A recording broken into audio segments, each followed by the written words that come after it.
up, everyone? How's it going? Turn that off. What's up, Wikimaniacs? To the first solo live stream that we've got going on here. A lot of people in chat. What's going on, guys? How's everyone doing today?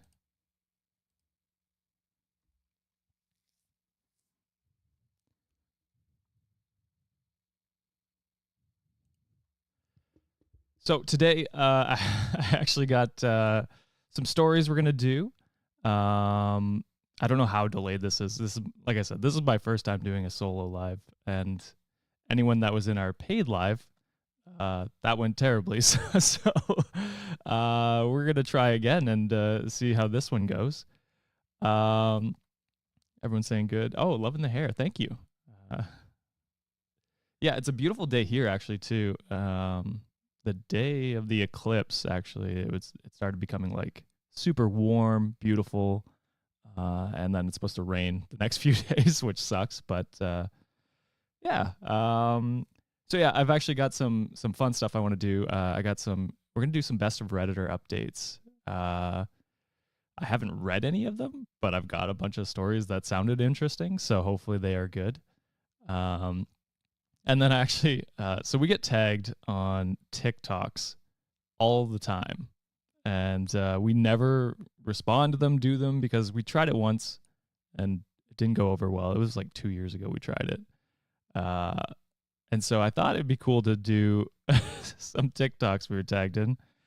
So this first one I got, let me switch over. This is my first time using this software, so yeah, it might not go well for a little bit, but let's see. So I'm going to switch over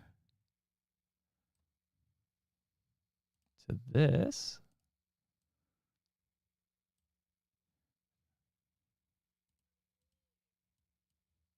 Maybe. There we go. We got TikToks up. Oh yeah, we're going to watch TikToks together. Oh, also, Ogtha merch. I got my Ogtha merch in.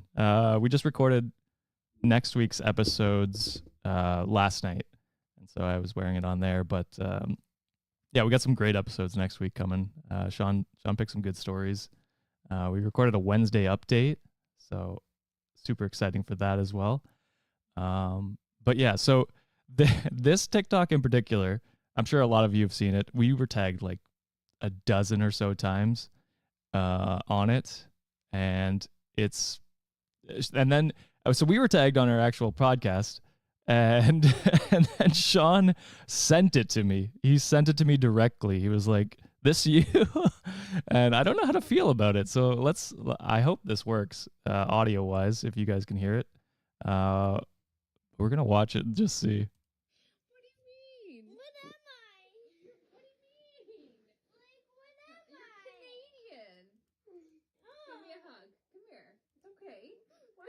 By that.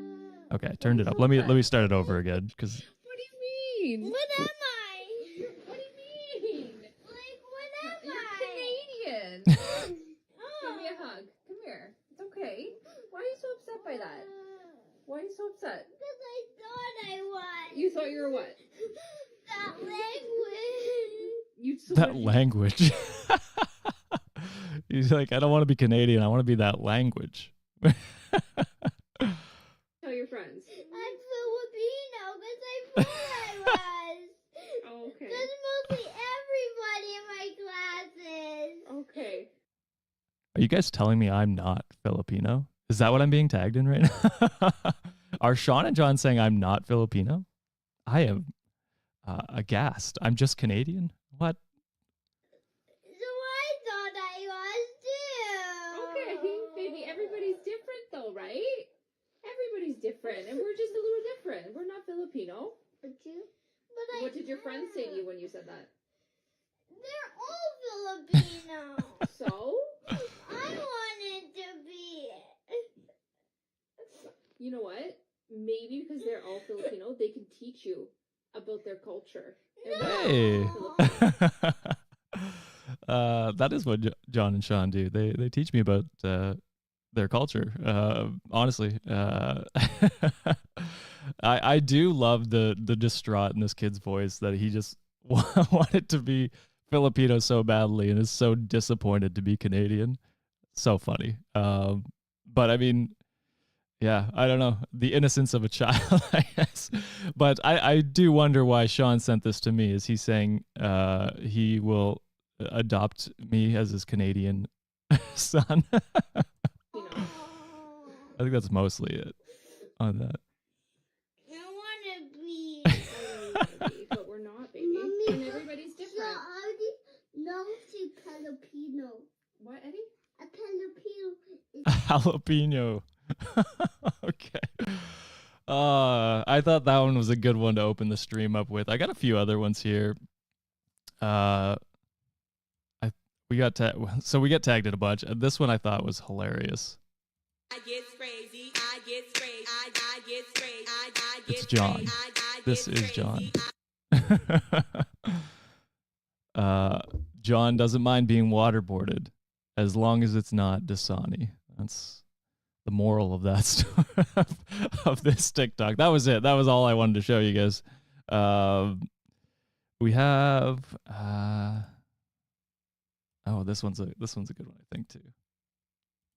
But like, if I was a cockroach, would you still love me? No. Who said I love you now? I don't know who any of these people are.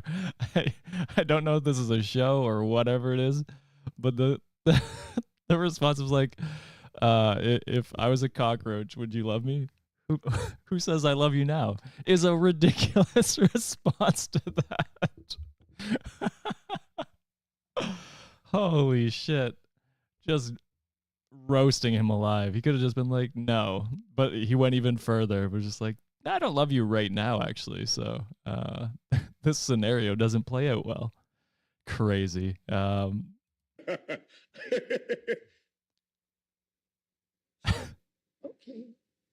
Because you're saying, would I still love you? Yes. Okay. Let's say if you love me, then let's use the internet like.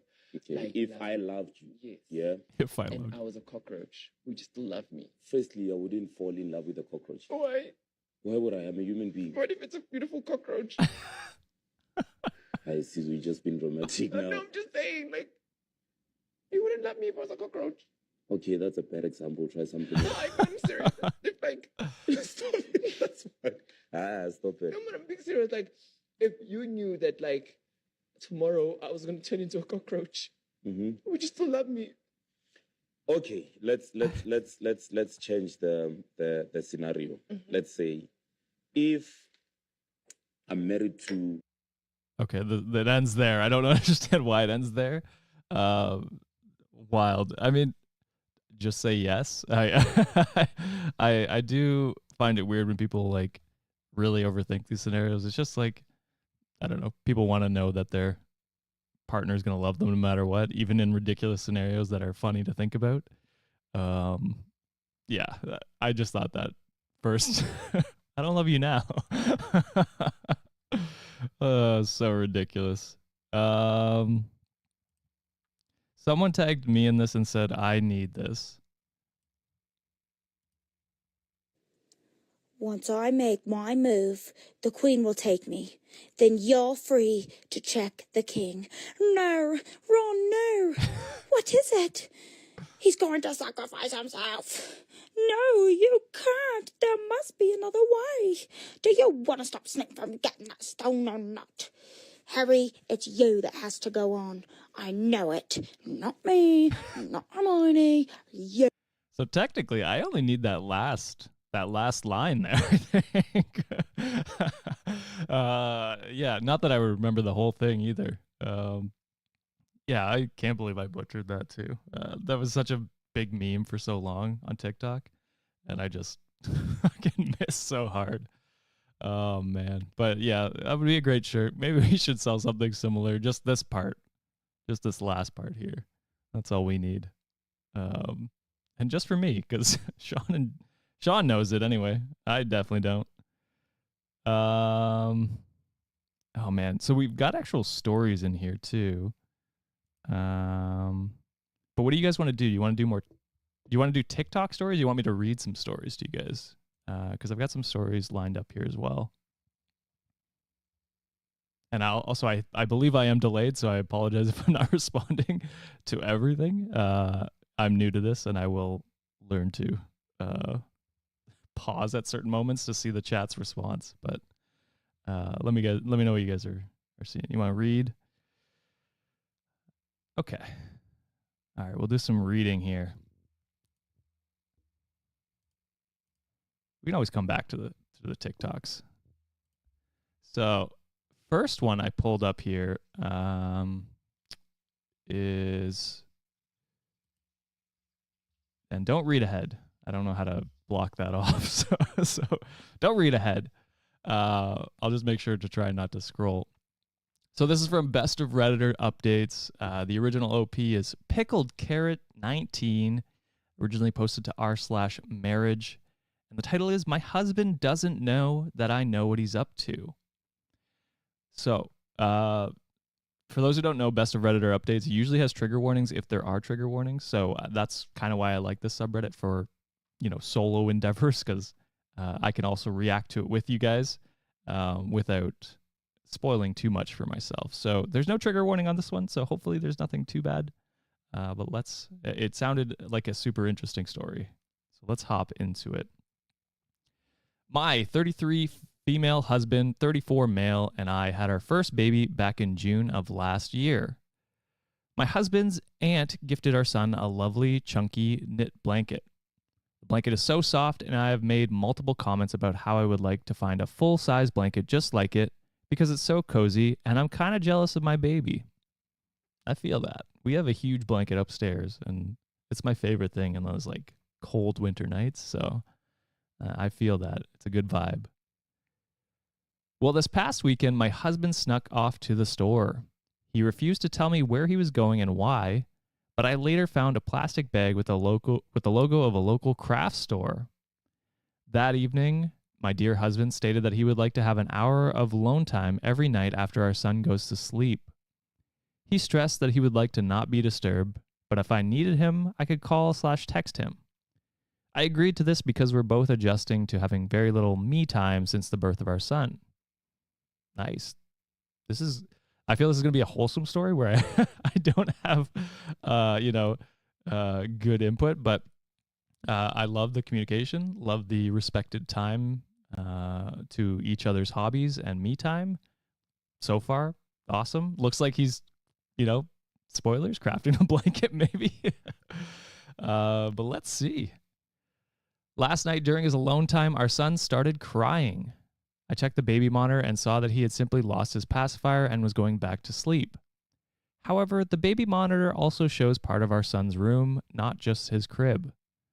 In the corner of his room, I saw my husband sitting on the floor with a bunch of chunky yarn in front of him. I turned the volume up and heard that he was watching a YouTube video on how to finger knit. The sweet man is making me a blanket. He absolutely loves surprising me, but is terrible at keeping secrets. I just know that he's going to slip up and accidentally mention something about the blanket at some point. I plan on acting clueless so that I will still be surprised when he gives it to me. I just love him so much, and I'm so delighted that he's learning a new skill so I can have a custom blanket. Holy shit. What a wholesome guy. Just making a blanket for his wife. That's commitment. That's if he wanted to, he would kind of shit. I love that. Now it is Best of Redditor Updates, so there's always that chance that it goes poorly. Let's hope it doesn't, because that would be sad. But let's hop into it and see the relevant comments. And again, I don't know. Sometimes the relevant comments aren't actually that relevant on here, but let's dive in and see if they are. So deleted commenter said, "Oh my God, the title made this sound like it could have been something else, but that's so cute. And also, why do men seem to forget about the baby monitor? Fuzzy propagation, because he isn't being deceptive. If anything, he's allowed her to know that he isn't up to anything being in the view of the baby monitor. He's being very transparent about the surprise gift, and I love this for OP. It is something I will steal and do for my partner when I have kids. I mean, he could have just forgot about the baby monitor or not thought that she would look through it. But yeah, he is not being deceptive. You are correct. OP responds, so he just came home from work and mentioned his alone time again. To keep up the facade, I asked him what he would be doing during that time, and he said, just working on some stuff. Since he's so terrible at keeping surprises, he always tells me, I have something planned, but I can't tell you what it is. And then we do this back and forth where I ask about it, and he refuses to tell me. So for the sake of his surprise to me, I will keep occasionally asking him what he's doing during his alone time. I love that. I do the same thing with Sienna during like Christmases, birthdays, anniversaries. I'm like, oh, I got the perfect gift. And I've like got something locked in, something planned. And she'll be like, oh, well, now you have to tell me. It's always a fun, like, you know, being excited, getting your partner excited is always a fun time. Psychological Wall 68 said, thank you for this lovely post and sweet story. That is restoring some of my faith in marriage and humanity today. Please, please, please don't let me come back several weeks later to an update that he used the blanket to pay off gambling debts, gave it to his best friend's ex for her birthday, or made it into furry suit for himself. Reddit has been absolutely unhinged for the past few months. If he managed to knit himself a furry suit, I wouldn't even be mad. I'd be wildly impressed that he had such talent. Yeah, absolutely.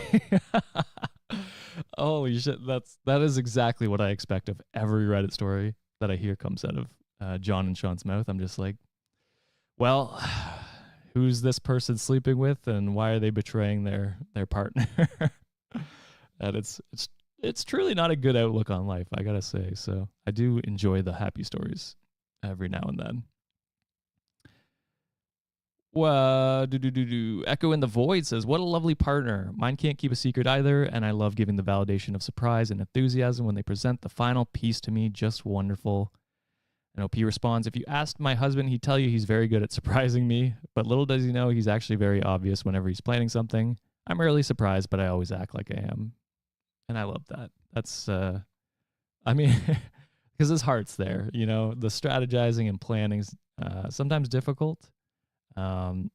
As I've explained with my engagement story, I can happily say I'm very good at surprises. Sienna was very, very caught off guard by the proposal, so I got that at least.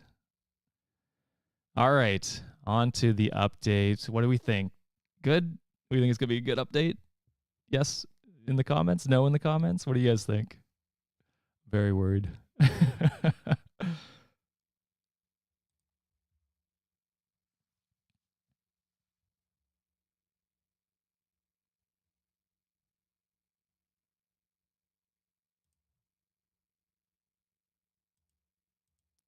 The best? Okay, the best update. I like that. I also hate the delay. I wonder if there's a way to get rid of that. I will look I will look into it for the next live stream I'm doing, because I do plan on doing more going forward. We're doing actually a Patreon and YouTube members live next week, all three of us. So I want to do more live streams for you guys, potentially every other week or something like that. Just to get better at it, so that when we do paid events, you know, you get what you pay for, and it's worth it to you guys, because the last one didn't go great, and I felt bad about it. So we're gonna work on doing more of these things. All right, most people are saying it's a good positive story, so let's hop into it and see. So, brief backstory. Do we need this part? Probably. I posted recently about how I checked the baby monitor while my son was sleeping and saw my husband sitting on the floor of my son's room, finger knitting a blanket for me, after I made a comment about how I wanted a chunky blanket. My sweet husband broke. He kept on mentioning that he was working on a surprise for me. I would occasionally ask what this mysterious project was, and he would get a cheeky smile and say, I can't tell you. That eventually involved in him repeatedly telling me that keeping the surprise was really hard, and he wanted to just tell me. I kept saying, no, you've kept it a surprise for this long, you can keep it going. But one day after dinner, he decided he couldn't keep it anymore. He showed it to me. It was about a quarter done, but it was lovely. The yarn was really soft. Oh.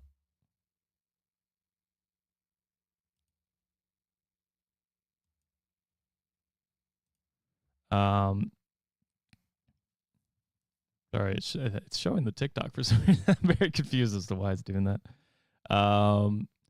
Anyway, sorry. I maybe I also have ADHD. I just get distracted so easily. The yarn was really soft and was my favorite color. I could tell he had taken his time because of the consistency of all the loops. Even unfinished, it was perfect. He told me that he kept moving it around to different hiding spots, but since our house is very small, it was only a matter of time before I accidentally found it. He said he had run out of yarn and asked if I wanted to pick out another color to add to it. I said yes, and we made a little date out of it. We grabbed lunch and then walked around the craft store before I picked out a complementary color to the one he chose. He hasn't had much time to work on it the last few days, but he assured me that he will be finishing it by my birthday. I'll post a picture of the blanket when it's finished. For now, I'm wildly impressed with how long he's kept it a secret, and I'm so excited to have my first ever handmade blanket. Oh man. So even made a date out of it. That's a lovely. That's amazing. Yeah, that's so sweet. Oh, is there more? I was hoping there'd be a picture, but it doesn't look like the pictures here. Top comment, disastrous offer 2270 said, "Oh my God, I was ready for another unhappy story, but this is the sweetest thing I've read on the subreddit. What a sweet, sweet man." And then Tiger in the Lily said, "As a crocheter, if he does not finish it before your birthday, whether that is a week or 5 months, tell him that's totally normal. It's like a rite of crochet passage." I can't speak. Crochet passage. That gifts are not delivered on or before the intended event. We also need photos. Faux toes. I don't know if that's a toe pun. I don't know. Reddit's weird sometimes. What a lovely story. I mean, yeah, even if he couldn't keep the surprise, made a date out of it. Asked, like, she gets to have some input into the colors now. That's awesome. That's amazing. Do an event in Vegas, says Ray. I would love to. I've never been to Vegas. I feel John's definitely been to Vegas. I don't know if Sean has, but that'd be a cool spot. Feeling good right now? That's good. I'm glad we started with a happy story. Like I said, I haven't read all the stories, so I don't know if they will stay happy, but we can always hope. Knowing Reddit, it probably won't. But yeah, this is live, Shifty. Not pre-recorded like we usually do. I will go into chat every once in a while, just see what everyone's saying.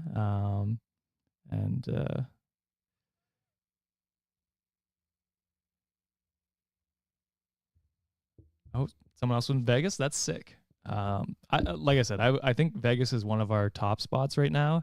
I know we want to do Toronto, like the GTA, somewhere in there. Boston area, New York, something like that would be kind of cool. Potentially Florida, maybe.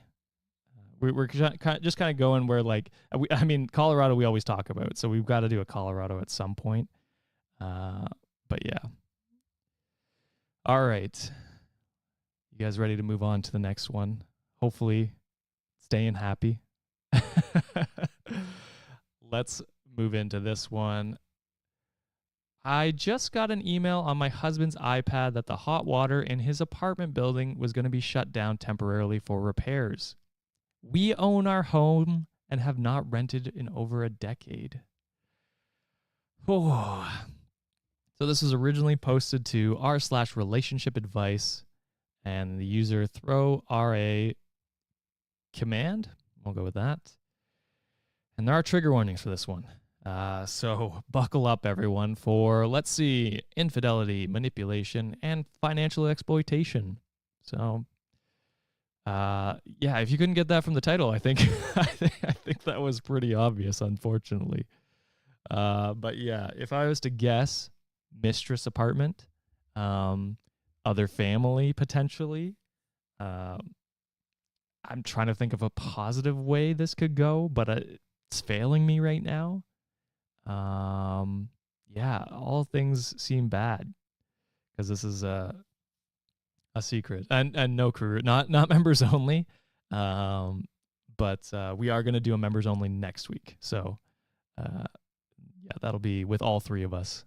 So you get Sean and John on that episode as well. All right, well, let's hop into this one. So my son is on a trip with one of our sons and his brother to go visit their mother, my son's grandmother. I was cleaning up the den when an email notification popped up on his iPad. It was an email from an apartment complex that they were going to be temporarily closing down the hot water for repair. Sent from one of those automatic senders that you can't reply to. It was addressed to my husband with his first and last name. The thing is, we own our house. We haven't rented in over 10 years, even then it wasn't this place. Where my husband is, upstate New York, there isn't any service. I tried to send him a picture of the email, but it won't go through. I called him and spoke to him for a bit. Service was choppy, but I managed to explain to him about the email, and basically all he said was there must be a mistake, and they had sent the wrong email. And they had the wrong email. We weren't able to say much before the call just dropped, but it was a wrong email. How would they have his first and last name all spelled correctly? Which is honestly what I thought. For context, his first name is somewhat common, but our last name isn't common, especially in this area. There weren't any other emails from the sender or about this apartment complex in my husband's emails, but he is also the kind who clears out his inbox as he gets messages.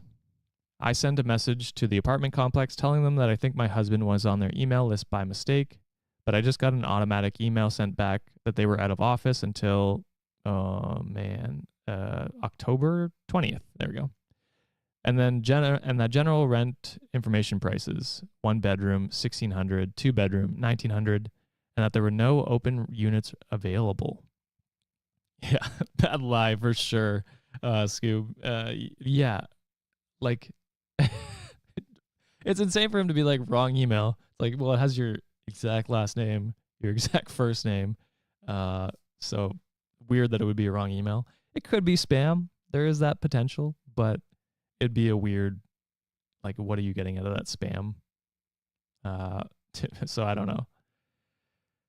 There was no unit number on the email, but the complex is about 15 minutes away from our home, so I went and I drove by, which I guess might be a little crazy, I know. I didn't see anything, not like I knew what to expect. It's a group of buildings, less than 100 apartments in all. Yeah, maybe you could have called the building and just confirmed that your husband is there, but even then it's like, would they give that information away? Probably not. So I don't know. I don't have any reason to mistrust my husband other than that weird email that gives me a strange feeling in the pit of my stomach, as well as a general feeling of paranoia that he's just been bored with me. I've been feeling this way for a little while, but he insists I'm imagining it and that he's happy. I only brought it up to him once when I was feeling particularly insecure last year. We still do things together. He still tells me he loves me, etc. I just feel like he doesn't have that much fun with me, and he's getting used to it. And he's looking for other reasons to be out of the house or doing something specifically with the boys instead of doing things with the whole family. It's not like it's something that bothers me every day, just that I think about it when I'm feeling insecure or paranoid. Like in a situation like this where he gets an email from a random apartment complexes. Anyway, I don't know exactly what advice I'm looking for. I know the advice I would have for one of my friends would be just talk to him, but I really can't do that until he comes home on Saturday, which is a really long time for me to sit with my intrusive thoughts. Should we read the edits or advice first? We'll go advice first. Yeah, I mean, like my thing would be maybe emailing or like following up from his iPad, just being like, asking for more information or something from his iPad with the email. Maybe they'll get back to you. Maybe they won't. Who knows? So I don't know. I get that part. The intrusive thoughts of being like, you know, maybe he's cheating and just stewing on that for a week while he's away somewhere else, which is kind of strange potentially that he left you behind to go on a trip, but I don't know. It seems odd to me, but yeah, I'm not much of an overthinker, unfortunately, so I can't relate to this one as much. But because I would just forget about this, honestly, which is probably a problem of mine. But yeah, you could do share location. I mean, he is with his son, so you would hope that that's not, you know, he's not cheating on you while his son's there. But who knows? Let's hop into the edits and just see. So edit 1, he never lived here in the past. He lived with his parents until college and then lived in a dorm, and then every place he rented was with me. We've been dating since we were 19. Edit 2, the email wasn't a phishing scam. It was a legitimate email from the email address on the apartment complex's website. All the information included in the email letterhead matched the information on the apartment complex website. And if it was a phishing scam, I assume they would have been looking for information. The email wasn't looking for anything. It was just informational email about the water. So yeah, I think that's kind of where I was at. I was like, yeah, what do you really get from that phishing scam? But who knows? I get a ton of emails that are just like, why are you sending me this? This doesn't help you or me. It's just a junk. So yeah, I'm very curious to see how she finds out the end of this one. I mean, I imagine the complex has like an office that you could go into, but again, I think she said you had to wait. Oh, it's a tough situation. Maybe talk it out with a friend or parents or family members, whatever you have, and just, you know, at least to get it off your chest and out to someone else. But let's hop into the update and see. Oh, wait. Oh, sorry. There's a small update, relevant comments, and then a whole other update. All right. Well, so update. My best friend called the emergency maintenance number and said that she was a delivery driver who had over $100 worth of food for, and said my husband's name, but said he had forgotten to fill his apartment number. The guy didn't speak English very well, but after she repeated herself a few times, he did eventually say his name and then told us the apartment number. Oh, shit. That's genius. I was like, tell a friend. And then your friend was like, oh, hey, I'm going to figure this out for you. I work for the CIA and I'm going to get to the bottom of this shit. So you have an apartment number. You have confirmation that he lives at this apartment. Goddamn, I'm very curious to see. I don't even know if we need the relevant comments, to be honest, because they just seem like questions we have, which I feel like she already answered. So let's hop into the update. Let me get a drink here first. Any questions in chat? I saw someone asked when we were getting together again. Jessica asked, when are y'all getting together again in person? Been listening to y'all from Arkansas for a year now. We actually just started talking about that again last night. Because we're like, we got to figure out a time to meet that won't be the wedding. Because right now that's what's planned. They're going to come up for my wedding. But we do want to do something this summer. It's tough for me because I've got two other weddings I'm going to. And Sienna's part of one of them. And so it's a very, very busy summer for me. And then on top of that, John and Sean are also super busy. But all right, let's hop into this update and find out what that husband's up to. Sorry about the late update. My post was locked by the time I got to it. I'm currently writing this on the ride upstate. Yesterday, I posted about an email that I had gotten on my husband's email from an apartment complex talking about fixing the water. My husband, who is upstate visiting his mother until Saturday, has next to no cell service, so I haven't been able to talk to him about any of this other than saying that the email must have been a mix-up. So this is the next day. I love that. My friend called and got his apartment number from the maintenance man, Both of us went over to the apartment, and my friend knocked. A girl answered, but didn't answer the door. Just the bell camera. Uh-oh. Someone was right. My friends. Oh, so she brought her. Wait, hang on. So this is the actual apartment complex. So she's on her way upstate. Someone's in the husband's apartment complex that they found out from the friend. Okay. So my friend called and got his apartment number from the maintenance man. Both of us went over to the apartment, and my friend knocked, and a girl answered, but didn't answer the door, just the bell camera. My friend said she was there looking for Adam. That girl said Adam wasn't there, but wouldn't give her information, more information than that, which I get. My friend was a total stranger at her door. When we left, I could see her looking out the apartment window at us. Oh, man.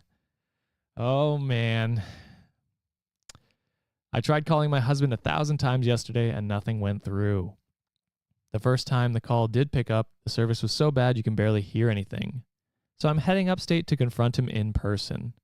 I have a copy of the email as well as a photo of the apartment, as well as a recording of the girl saying that Adam wasn't there, which is a confirmation to me that she knows him. If this is somehow a big misunderstanding, I'm going to have to give my husband get an explanation from my husband in person instead of waiting till he comes home. Abso-fucking-lutely. I haven't even got the chance to read all the comments, but I will go through them now and try to respond to what I can. I haven't slept in so long, so I hope this makes sense. And I think it did. It sounds like he's cheating. Yeah, I agree with that, Ray. Like, you could have no service, but wouldn't the mother potentially have like a landline if it's so bad up there? I know my parents had to have a landline until cell service was better where they were from. So I don't know. My wedding is in September. I won't say the exact date just to be safe, but yeah, it's in September. So we're gearing up for it this year. All right. So, edit to everyone telling me that I should just wait and not confront him and talk to her first. He's my husband. He's the father of my children. If I'm going to find out that he's cheating on me, it's going to be from him. And I agree with that.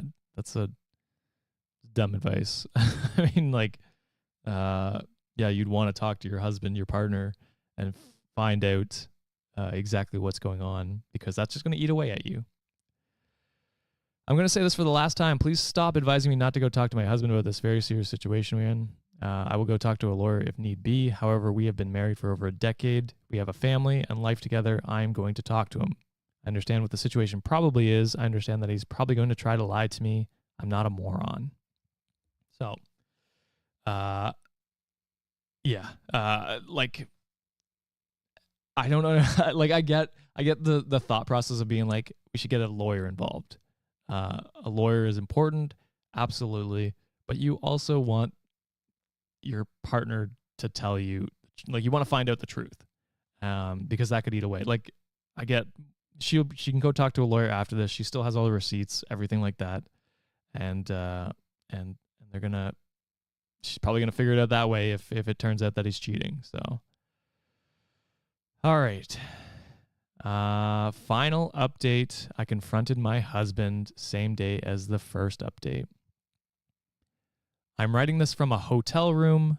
I went to confront my husband. He knew the minute my car pulled up what was going on. He came outside to meet me, and the first thing he said was, "Did you go to the apartment?" So he straight up admits that he was lying yesterday. And I told him, yeah. So he said, "So I guess we have a lot to talk about." I said, "Yeah, again." Dude, like, the calmness in this is almost eerie to me, like the way he's coming across. I'm not going to get to the exact detail of it. It wasn't a long talk, and it involved a lot of emotions. She is his girlfriend, and they've been together for 4 months. She's under the impression that we are separated and going through a divorce process. Well, you fucking are now. Jesus, I'd let her know that that's not the truth. I guess that's not your responsibility, but just as a human being, be like, yo, he lied to me. He's lying to you. Fuck him. His family wasn't aware of this. His brother and mother who were there were horrified. I'm sorry I don't have more to say. I've already contacted divorce lawyers, a therapist, and a financial advisor. Thanks to everyone for your support. Oh, yeah, that's insane. So we went from a happy story to a upsetting one. I apologize for that switch up, but what a piece of trash. Like just the calmness that he has in being like, yeah, I lied to you. I've been lying to you for 4 months. Also, lying to this girl that I'm dating. She thinks we're divorced. It's like, well, yeah, like, oh my God. I just don't know what he's trying to get at this. Thankfully, the mom and brother were horrified. Hopefully they're on your side. And, kick them out of their house. Yeah, geez. I feel bad for obviously OP, but the kids as well, like, to find out your dad's cheating. And cheating, I qualify cheating as abuse. Is that not a normal thing? I would absolutely qualify that as abuse. I think so. Because you're literally like emotionally abusing your partner. So absolutely what that is, in my humble opinion, I guess. But so I'm right there with you, Abigail. Oh man, that's a tough one. That's a tough one. Yeah, he put his girlfriend up in an apartment 15 minutes away from a home he shares his wife with. I guess that makes the commute shorter for the booty calls. Yeah, I like. It's just laziness. I mean, at that point. But what do you expect from a piece of shit? Like, do you expect more? I totally don't. So, yeah, goddamn. Oh.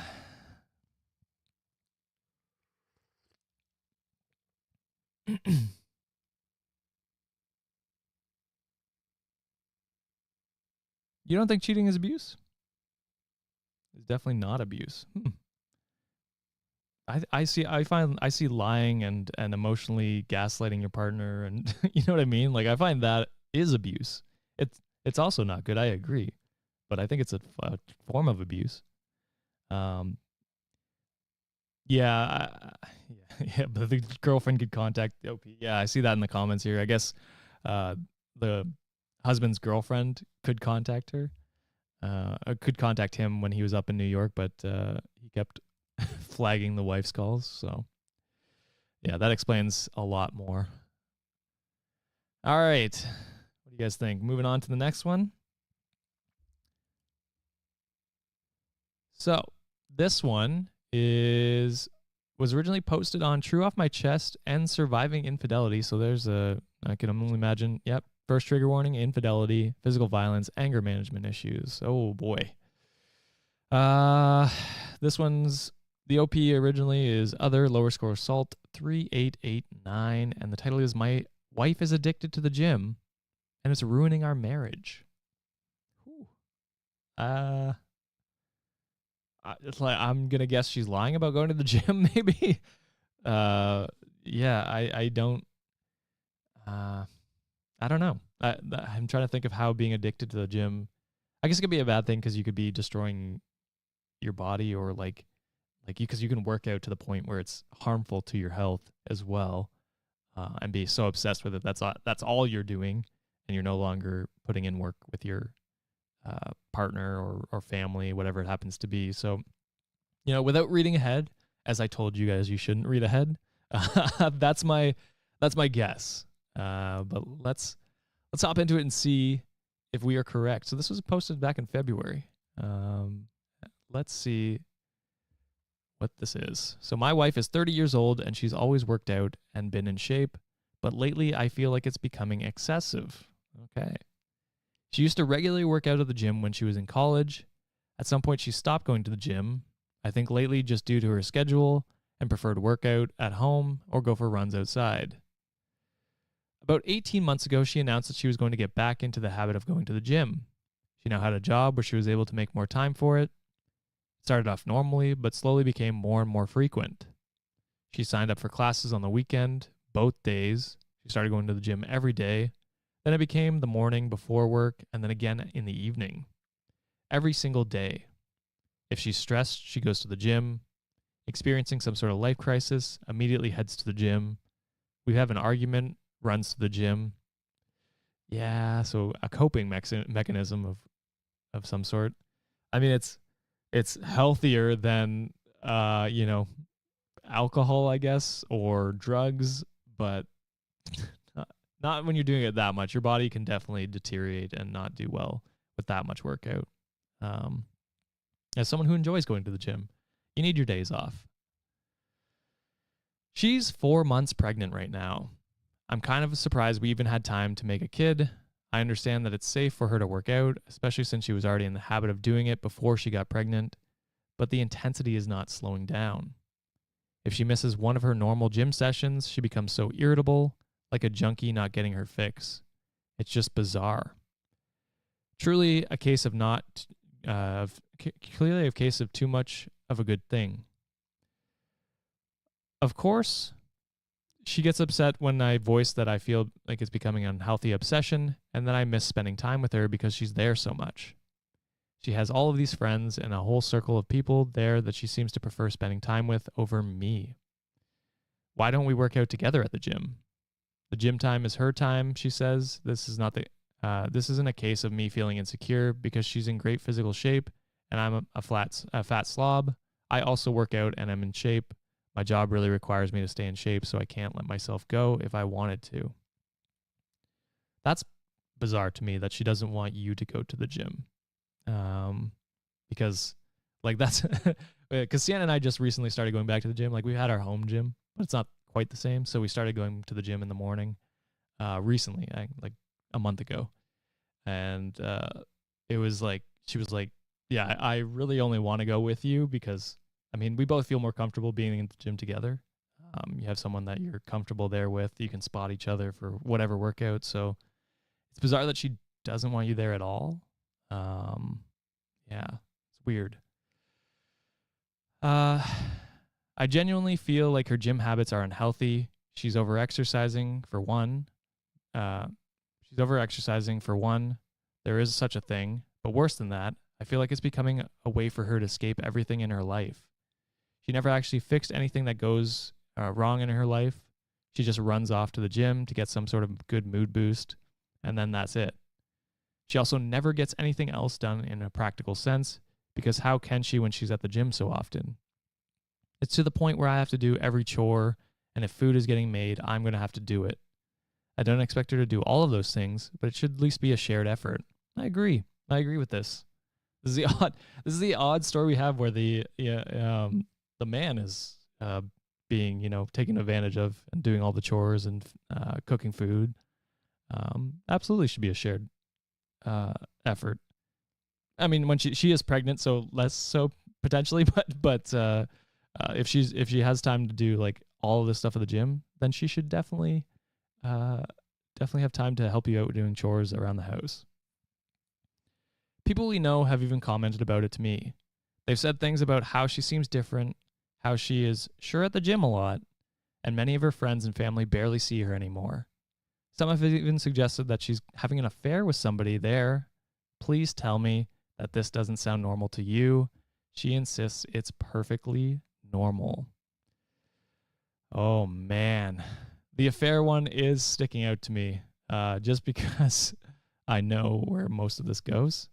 And we saw the infidelity trigger warning. That spoils it for me. I apologize. But yeah, you gotta take your rest days if she is going to the gym. If not, I think it's the worst. I'm thinking the worst. Yeah. All right, give me 1 second.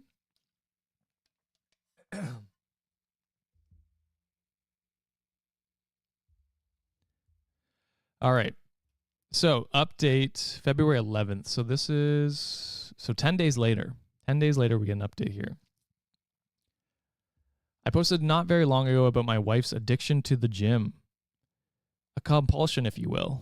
She spends most of her free time there. She often goes twice a day and even sometimes 3 times if we have a fight at night and she needs to run off instead of actually talking to me. That is awful. She won't let me go to her gym and refuses to go to mine. Her gym is her place, my gym is my place, and that's the way it has to be according to her. I'd love to have her come along with me, and I've invited her multiple times. She's about 18 weeks pregnant right now. This is our first baby. She works out like crazy prior to the pregnancy, and she continues just as hard now. I just had a terrible thought. What if that's not his baby? Oh, I just saw Giselle in the chat. What if it's not his baby? Yeah. Yeah, that's way worse than I was originally thinking. Holy shit. I hope not, but let's see. I truly didn't think she was cheating on me. People suggested in the last thread, and I laughed. You can tell she's at the gym a lot. She's in great shape, so she's obviously going there. I felt really confident about the cheating issue, and when I posted 9 days ago, I wasn't even considering cheating. I'm embarrassed to admit that after reading a lot of comments on my last post, I thought maybe I was being overly confident about her fidelity. She usually always has her phone on her, but she left it in the kitchen counter, and as stupid as it felt, I decided to do a quick swipe through her text. She had a current text conversation going on with a guy. I recognized the name. The same name of a guy from the gym she mentions a lot. She's friends with a lot of people there, went to one of their weddings last fall. I wasn't too terribly concerned until I started reading the text. Never wanted to know what the guy's dick looked like, but now I know. Ah, there it is. There it is. She was only out of the room for literally about a minute or two, so I had to scroll fast. I was furious. I asked her what the fuck the conversation was about. She started yelling at me for looking through her phone, which is such a stupid argument. How dare you look through my phone? Okay, but you're still cheating on me. Like who's more in the wrong here? Jesus. I told her she was acting so weird and the gym obsession was really bothering me, so I decided to just look and was ashamed that I did, but that I thought I'd find nothing at all. She said, it's nothing. Didn't look like nothing to me. She sure seemed pretty interested in this nothing. I wanted to know if she'd been fucking him and for how long. She kept saying no. I left the house because I was so furious, but not before I slammed her phone on the ground and shattered it. She was calling me all sorts of names for breaking her phone. She hit me on the back as hard as she could. I left. Went to my brother's house. My brother and sister-in-law were in shock, although my sister-in-law was one of the most vocal ones about my wife's gym obsession being weird and bringing it up to me constantly. So I know, breaking the phone, shitty, but I mean, it could have been like, there's worse things, reactions he could have had, I guess. So as far as breaking the phone, yeah, probably shouldn't have done that, but she also shouldn't be hiding things from you or cheating on you, whatever she happens to be doing. I went home. She was in bed crying. She obviously couldn't call me or anyone else for that matter. She was laying it on thick. She said, I didn't think you'd ever come home. Give me a break. I took her phone to get it repaired tonight. She doesn't deserve it, but I still feel like an ass breaking her phone. Yeah. I mean, yeah, like I said, it's not a good reaction, but at least you're, I mean, you sound like a really good guy, and I feel bad that you're going through this. So getting it repaired is definitely more than she deserves, but yeah, good for you. I still don't know how deep it goes. She won't admit to anything beyond what I saw. Was it sexting? Bad enough or more? I'm convinced it was a lot more, but she refuses to hand over her phone and is now trying to act like I'm this terrible monster who is abusing her because I broke her phone. Not my proudest moment, but I honestly wanted to body slam her after she punched me. She punched him. Oh my God. I was laughing at the body slam part. I thought that was like just a ridiculous over the top statement, but I didn't realize she'd actually hit him. I've never and would never actually touch her like that. Oh man. I mean, it's leave at this point, right, guys? I think like this is just like ridiculous. Man. Oh, I see. She hit him on the back. I did miss that part. That's my bad. I missed that part. Shit. So there is more of an update here. Gotta say, I'm leaning towards lawyer. Yeah, like you said, Subi, lawyer, and yeah, get out of there. That's toxic, and you don't want a partner who you can't trust, or like can't trust you with your phone. You know, is probably cheating on you from what it seems like. At least gaslighting you into thinking she's not. I don't know. Let's see what the update is. I guess we gotta hope for a good, but I don't see how it could be. But let's hop into it.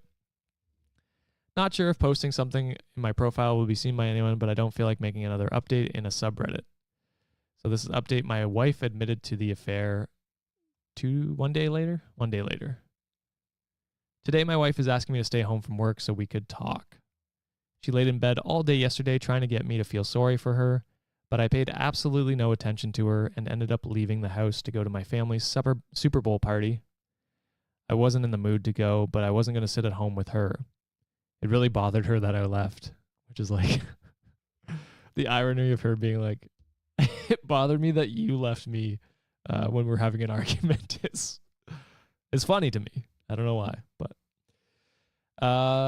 she kept texting me things like, who just leaves like that when something like this is happening? Who is that cold and callous that they just leave to go to a party?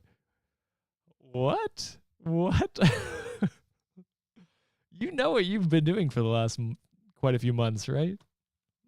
The hypocrisy. I stayed home today to talk to her. She was full of tears. She's so sorry. According to her, she was really going to the gym twice a day because she likes going there. That's where her friends are, and it makes her feel good. It's fun for her. She met this guy there, and he started flirting with her. Everyone likes him. He's one of the most popular guys there. I didn't realize there were popular people at the gym. I also didn't realize that. OP is reading my mind here. I go to the gym, don't talk to anyone unless I'm like, oh, you done your set or whatever it happens to be, but like it's a minimal conversation. I didn't realize it was like a high school at some gyms. That's crazy. She admitted that she flirted back but didn't mean anything by it.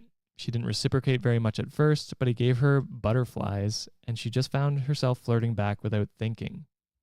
She said it felt like she had a crush on someone when she was in school, when she was younger. They started texting. At first, it was just friendly and nothing sexual for several months, but she'd feel giddy every time she got a message from him. She was really attracted to him, but told him that she was married and there could never actually be anything between them. Then why are you even, what's the word? Acknowledging it or allowing it to get this far? Just say, no, you can't have my number. And then don't talk to him. Like if that's like, or you know what? Leave your husband if you really feel like this is the one. And I don't know, but goddamn. According to her, he kept flirting with her anyways and said, sure, we won't cross the line. Until they did cross the line. She said she had tried to resist it for a while, but then one day they kissed. She admitted to enjoying it, but also feeling it was wrong. She must have not have felt that bad because she slept with him for the first time later that night. Jesus. She described it like falling in love with someone for the first time. All she could think about was him. Is she in love with him? Does she know? She doesn't know. Is the baby mine? She thinks so, but there's a small chance it could be his. He always uses a condom, so she doesn't think it's his baby, but they were sleeping together at the time she got pregnant. Oh, man. She loves me. She can't help that there's just this huge spark between the two of them. She doesn't know if she loves him. She doesn't know if the baby is mine. She doesn't know why she did this. She doesn't know what she thinks we should do. The nail in the coffin is when she said, you would really leave me if it's not your baby, would you? I mean, I think you should leave now. Like, what? What are you talking about? You're not the victim here. She had the balls to ask me that.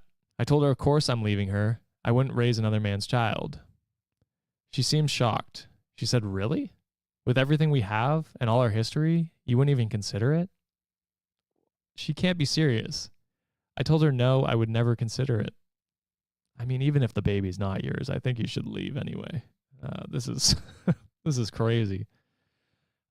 She agreed to get a DNA test. She's tearfully agreed, and like I'm supposed to feel sorry for her about it. I don't know who this woman is. She was crying the whole time, but the tears of an ashamed person, but not the tears of an ashamed or sorry person. They were tears for herself and meant to try and make me feel bad. For what? That her heart is apparently so torn? Oh, man. Is there more? Oh, my goodness, there's more. This is just the gift that keeps on giving. And by gift, I mean like someone put a dirty shoe in a box and just put it on your porch. It's the manipulation and gaslighting to me is crazy. It's like, oh, you'd leave me if it wasn't your kid? Yeah, he should leave you now. Like I said before, this is grounds for you cheated on him multiple times with this other man, and then gaslit him into thinking he was going crazy. And then you also don't know if it's his baby who you're hoping he sticks around for to help you take care of it. Like, fuck you, dude. Like, what the hell? Like, yeah, OP, you should leave. Get out of this. If it is your kid, I mean, obviously, 50-50 custody, that's still an option. I'd honestly want probably more just because I don't trust her.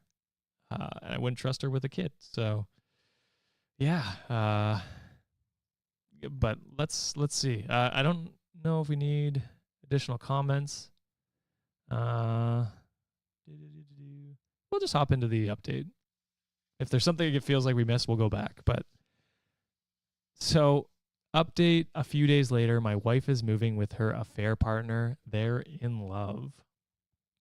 So she should have she should have taken her own advice and been like, "Oh, you're leaving me," or "Why would you leave me?" Like, she's such a lying, manipulative person. I hate it. So my life has been reduced to a trashy daytime talk show, and we appreciate it. OP, we wish you nothing but the best, but we appreciate the story.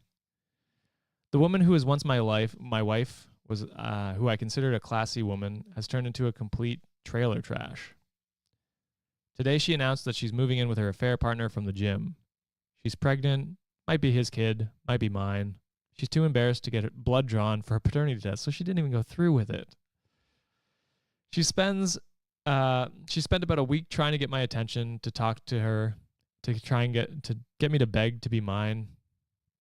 I didn't fall for any of it. I've been largely ignoring her, and when we have to speak, I keep it very brief. We've been living together this whole time, but I'm in a very different room now and functioning separately from her in all ways. So her pouting and trying to get my attention, trying to get me to pay attention to her and give her a gold star for not going to the gym for 5 days in a row didn't work. Today she texts me to say she's moving in with him. Love that. Love that for her. They deserve each other. Somehow I still care about this person. I've already met with a lawyer, though. I can care about her as a human being and possibly a mother of my child without being married to her. Still, it stung to hear her say she was going to be with him. I told her it wasn't a smart move to leave the house. I've even told her she should probably go meet with a lawyer. She doesn't care about anything I have to say. I don't think she needs to move in with anybody.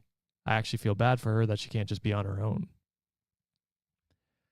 I asked her if he actually knew she was pregnant and wanted to know what the story was, what the story she's been telling him this whole time.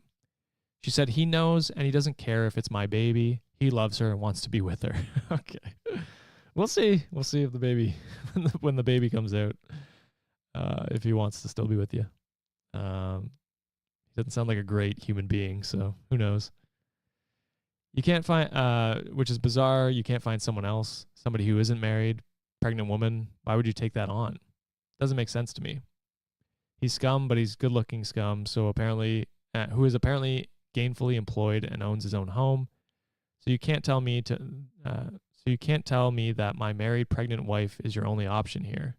I just can't imagine being a single guy like that and wanting to put up with the baggage when I could have other options. I mean, I don't know. That's a weird way to put it. Like, a pregnant woman as baggage is not a great way. I get he's also putting on his own emotional state onto her, so that's probably what he meant more than anything, but weird way to phrase it. I'll let it slide. He's going through a lot right now. You know what I mean? And if this is really my baby, then what? They'll live with my wife and this weasel 50% of the time? I don't know how my life turned into this mess, and she thinks it's embarrassing to have to get blood drawn. No, just do it. I don't understand. Oh, man. All right. So I hope this is the final update. But February 29th, my wife has agreed to a paternity test. Hallelujah. It's a leap year miracle. My wife moved in with her affair partner last weekend. She didn't take very much at all. Most of her stuff is still in our house. I still get the feeling she was just waiting for me to beg for her to come home, but I didn't reach out to her at all after she left. Good. Stick to your guns on that one. It was a strange mixture of relief, anger, and sadness. I don't think I ate at all until last night. Just never felt hungry. Drank a little too much, but I'm fine. I'm posting this update because I've received a ton of messages from people, and honestly, it's emotionally draining to respond to each one and to have to type up the same stuff out. I just don't feel like talking about her that much. So this morning, she texted me to say her affair partner wants to get her a DNA test done. Oh, sorry. She texted me saying her affair partner wants her to get a DNA test done, so she's going to do it. Look at that. Didn't matter when I wanted one, but now that he has requested it, suddenly she thinks it's a great idea. She asked if I wanted to submit a sample because it'll be cheaper to have two dads tested as part of one package. I don't even care about the cost at this point. I just want an answer. I don't have to see or interact with them at all. I just have to make my own appointment with the lab to get my cheeks swabbed. So this Saturday, I'm going to do that, and we should have the results within a week. I'll take what I can get at this point because it's better than her dragging this out for 20 weeks. So that's it. I'm fine. I'm going to work every day, try to function, just feel stuck in limbo. I miss her. Honestly, I hate that she's there with him. It makes me sick. Part of me does want to beg her to come back. It'll be even worse if I find out that the baby's mine and she's there with him. Until he drops her at that news, I won't let myself beg her. I won't play those games with her. Yeah, it's sad. This is very sad. Yeah. I do get that feeling as well that the affair partner, if he finds out it's not his, he's going to be like, well, I'm out of here. You know what I mean? Like, I also get that feeling. So I feel OP might be right with that one. But let's see. Does he have one more update? All right. So March 15th. So 2 weeks later. Terrible at math. An update on my wife's affair and pregnancy. My wife has been having an affair with the guy she met. Okay, yeah. Okay, paternity test getting done. We recently had a paternity test done at the request of her affair partner, and it proves the baby is mine, and it's been very mixed emotions for me, very up and down. Originally, I just wanted to be done with her and not have any lifelong ties in the form of a full-blown human being we shared, but I was sort of happy or relieved I got the results. I'd already had it in my mind that I was going to be a father for months before I found out she was cheating. Sometimes I have moments where I can't believe this is my life, that this is the situation that my kid will be born into, and I hate her for it. She's still living with him. All her belongings are still in her house. I refuse to do the work of packing everything up for her. She doesn't seem concerned about taking her things back beyond the essentials. After we got the news that I'm the baby's father, she texted me saying that she's glad I'm the father and that she knows I'll be a great dad. She was texting me new baby names last night. She's tried calling me, but I've ignored the calls. I only speak with her via text. This morning, she asked if she could come by and get a few things. I told her it was fine, as I've been advised by my lawyer to not prevent her entry from the home, but I told her that that he better not be with her. Oh, man. Yeah, so he's going to show up. Oh, I feel so bad for this OP. This is such a sad story. I apologize. We'll go to a TikTok after this to pick us up a little bit and give my voice a break. God damn. Yeah, get therapy. I'll play that button. Get therapy. There. That's the only advice I can give you, OP, right now. And man. All right, so he asked the fair partner not to show up. So guess who shows up with her? Scumbag boyfriend. He walks right on into my house behind her like it's no big deal. She ran upstairs to get the stuff she wanted, and he and I were just left standing there in the living room. He told me it wasn't her fault that he was there. She told him I didn't want it. She told him I didn't want him to come, but he forced his way along. He wanted to talk to me, supposedly to tell me he understands how I must be feeling. Oh, jail. I'd be in jail. I'd be in jail so quickly. That is an insane thing to say to someone who you knowingly slept with his partner. You are such a garbage human being, and I hope the worst for you. I can't say what I actually mean, but oh man. No, you don't. He told me he knows I probably don't believe him, but he genuinely loves her and knew he probably wasn't the father. He accepts it and then tries to assure me he won't try to take my place with the baby and hopes we can just get along since we're both going to be in her life now. He promises that she's fine. He's looking after her. I told him that I couldn't for the life of me imagine what he wanted with a pregnant woman who was having another man's child, that I found it weird. Then I told him if he didn't get out of my house, I'd punch him. I went upstairs and she was trying to find some things in the bathroom. I got mad, asked her why she brought him along, and told her I find it really strange that he still wants to be with her now that he knows he has nothing to do with this baby, and that I refuse to let him have anything to do with my child. She said he talked her into coming and that she's sorry and never meant for any of this to happen, but she's in love with him now. He's supposedly what 30-year-old her is looking for, not me. She's setting up a nursery in his house, and I can set one up in my house, and she has no intention of trying to get full custody or anything like that, which I would not trust her at all. I would absolutely be making sure you get at least 50%. I'd argue full custody, but I get that's difficult to get. But I feel you'd have a better case of getting that. She went back downstairs and I followed her, and he was still standing there in the living room, and I just walked up to him and punched him. Okay, well, you might not have... I mean, I get it. That doesn't help your case, I think. He slumps back down and falls into the table, and she yells, "What the fuck?" and ran over to him. I don't even care at this point, as if he's going to call the cops. He deserved it, and it wouldn't have happened if he'd just left like I told him to. Several hours later, she texted me to say she was sorry about today. He really meant what he said, and he's actually a good guy, and he cares about her and respects me. What the fuck? He respects me. He was screwing my wife in the gym locker room. I was like, you can't be serious. She said, fine. I'm trying to have a mature conversation about this. I can't help that we fell in love. Believe it or not, I'm not trying to hurt you, and I want everything to be amicable. This guy stole my wife, and he's stealing my kid too. Sure, I'm the actual father, but now they're setting up a nursery in his house.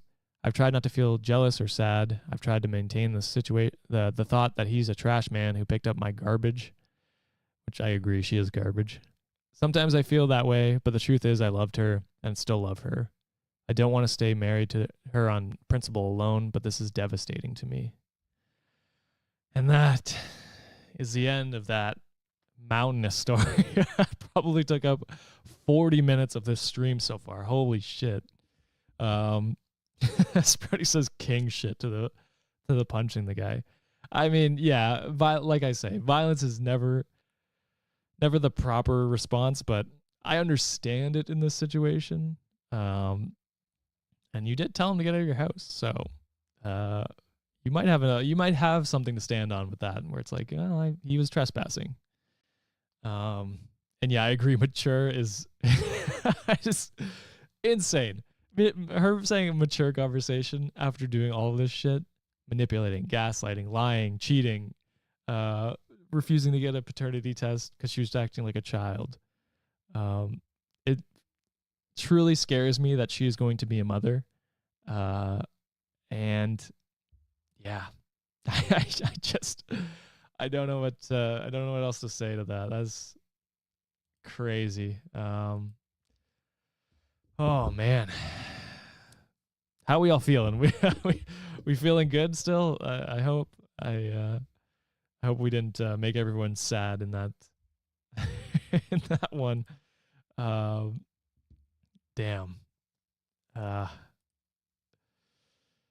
All right. So we'll do. I don't know if I can do any more reading. My voice is going. Like I said, we did last night recording too. So I was like, I did a whole episode reading, and my voice is kind of shot the next day whenever I do that.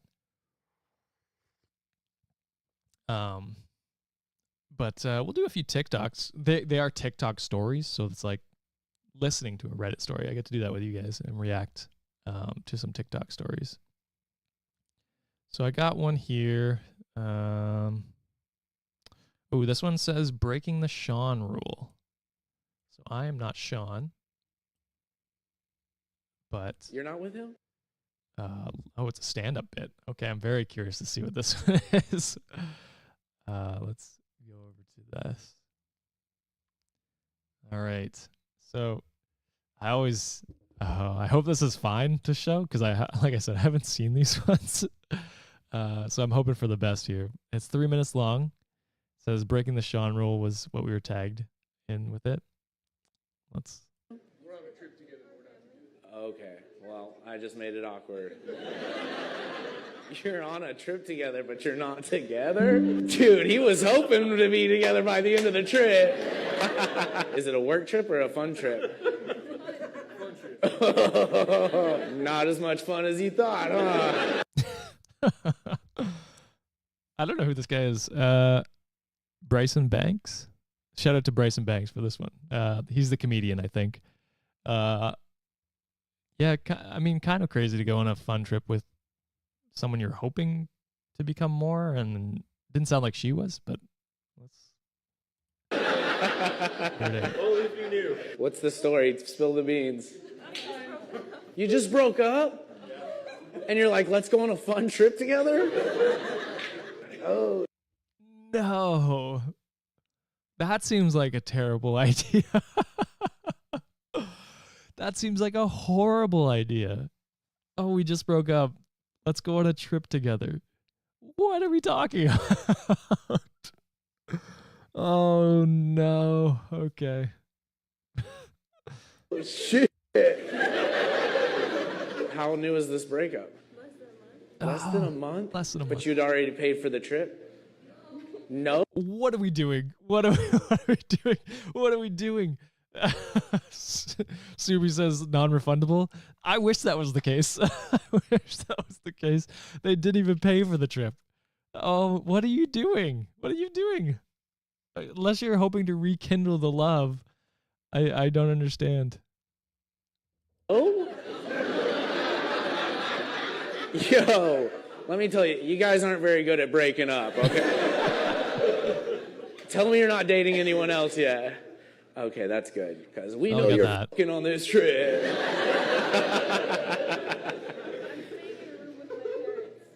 Oh. So her parents are on the trip with them? This has so many layers to it. Why would the parents want the ex to come on a trip with them? Unless they haven't told the parents yet, and now they're doing some sort of Disney movie or rom-com, early 2000s rom-com where it's like, you have to pretend to still be my boyfriend because it's embarrassing or some dumb reason. That's the only thing I'm thinking of is like, yeah, it's some dumb rom-com. That's the only thing I can think of. Oh, no, these aren't your parents. Are they? These are your parents? So the parents know. Everything I'm guessing on this is wrong. This is insane. I feel like Sean, that 1 month he couldn't hit an Am I the Asshole. I am just so off on this. So the parents know. They are also beside them in the audience. What is going on? No, that's not. Really? You guys look young. Sorry I painted that picture of your daughter fucking, but they are be fucking. You're a Marine, though, right? No? What? You're something. Firefighter? All right. Yo, you better put out this fire, dog. Because I'm blowing on the flames over here. Good. You know what? Good. I respect a good a comedian who can respond to to crowd work like that. That's great. Oh man. How old are you guys? 42, and how old are you? You're both 42, and how old are you? Oh no, this is where the Sean rule comes in, isn't it? Oh shit. Bad firefighter. Bad firefighter. Oh no. How old are you, Mr. Fireman?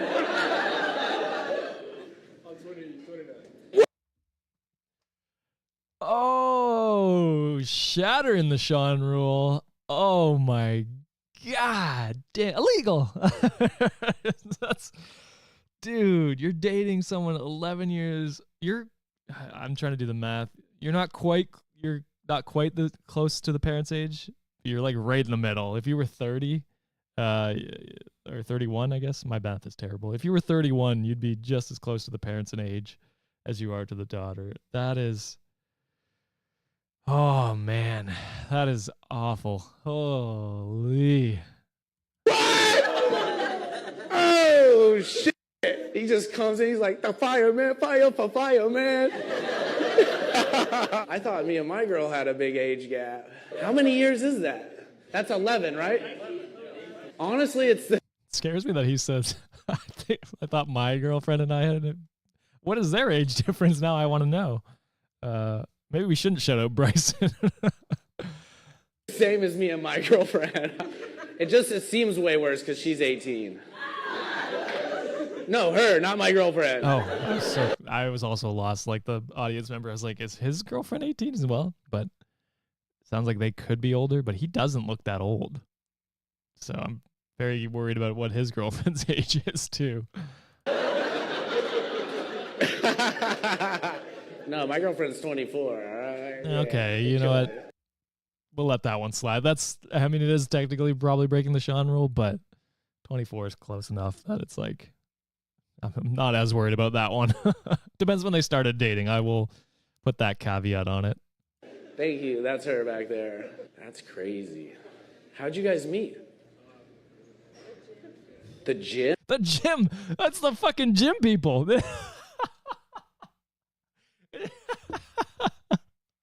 Fucking got them in 4K, baby. That's them. I didn't plan this at all. I had no idea what this one was going to be about. That's all right. So if your partner is going to the gym a lot, red flag on the play. Him? He just came up to you while you're lifting? He was my instructor. No. Oh! No. This just keeps getting better and better. No, not better. Worse and worse. This is disgusting. Dude, he had a position of, I mean, gym instructor. What is that? Like, it's a position of power, but it's like, yeah, with the age gap and that on top of it, it's super weird. Super weird. Oh, yo, what class? I know it wasn't Zumba. Fire prep? Fire prep fitness. You were looking for it. Yo. Oh my God. I think that's it. Love you. This feels like a category on Pornhub. Sure, John knows that category well. Dude, how are the parents? Yeah, how are the parents okay with this? How are they sitting there listening to this? Both 42, so they respected the age thing.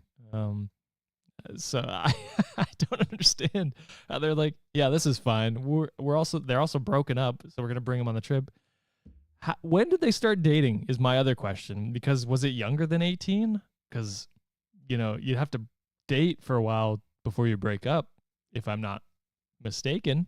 So I'm thinking this was legitimately illegal, not just the Sean rule, but like law breaking illegal.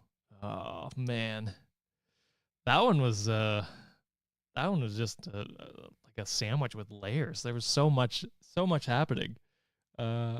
man, if they for our next live, if you find any more of these, definitely tag us in them because this one was great. Not great in the what happened, but great in like story wise. I was like, holy shit, this gets worse and worse. This one, makeup artist cancels. So this is a wedding story. Let's see what this one's about. If your makeup artist canceled on you on your wedding day, would you expect your deposit back? So this is Am I the Asshole? Okay. Shout out to Sophia Coco Lakis. Sure, go with that. For posting this one. I'll scroll down. You can kind of see it there. But anyway. So wedding makeup artist cancels. Would you expect your money back? Yeah, absolutely. That puts you in a terrible position.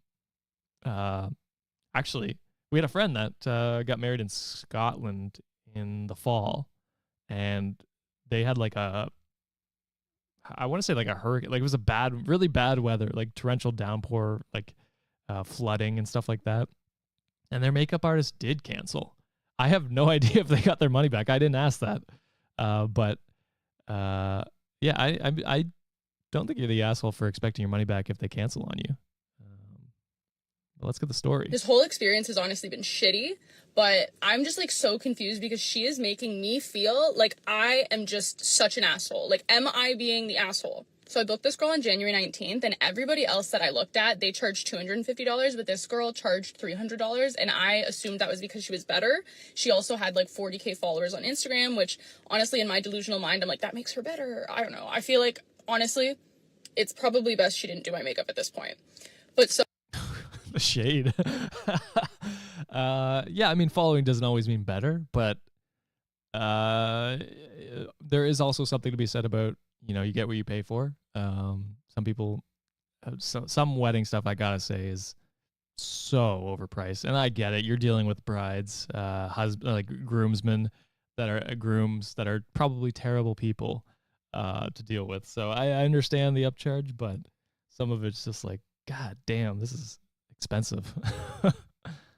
So when I booked with her, right away, I kind of got like a bad feeling. Like, she was giving me like one-word answers on Instagram. And then when I let her know, like, oh, I booked, and like, I don't know, I said something about like photos and whatever, she just didn't even respond to me. Okay, well, kind of on you then. we got a photographer that didn't respond to us for weeks, and we're like, well, we're definitely not going with you. I mean, like, a little bit on you right now. Didn't respond to me, didn't reassure me, and honestly, it made me nervous going into my wedding day, and I was telling everybody, I'm like, I'm pretty scared for my makeup, but I've already paid the deposit, so we're locked in. It is now the day before the wedding, and I think it was like 1:30, I texted her, just giving her like my hotel room information, like how to get to me, and she responded like 2 hours later, basically saying, hey girl, I just want to give you a heads up, I am sick, and I may have to cancel tomorrow. Oh, that's tough. I guess it wasn't, well, may have to, is leaves the implication that she might show up still. But after, I mean, what do you do at that point? You hire someone, whoever you can, I guess. But that is super stressful the day before your wedding. Oh. Instant freak out. I'm like, what? Oh my God. But if you're sick, like, there's nothing you can do. So I was just like, we're going with the flow at this point. And she was like, if anything, I'll get you a replacement. So I assume she's like lining up a replacement in case she's sick. Okay. So, like, you're being promised a replacement if anything goes wrong. So that's, good. Finally, the next day, my appointment was supposed to be at 12:30. She texts me at 10 a.m. saying, I'm so sorry, I'm sick, I can't come. And I'm like instantly freaking out. Like, you're supposed to be here in 2.5 hours. Like, what the fuck is going on? But again, like, it's not her fault. She's sick. What can you do? So she... Very kind of you. That's not the first thing that would go through my mind on my wedding. I'd be like, fuck you mean? So you're calmer than me already.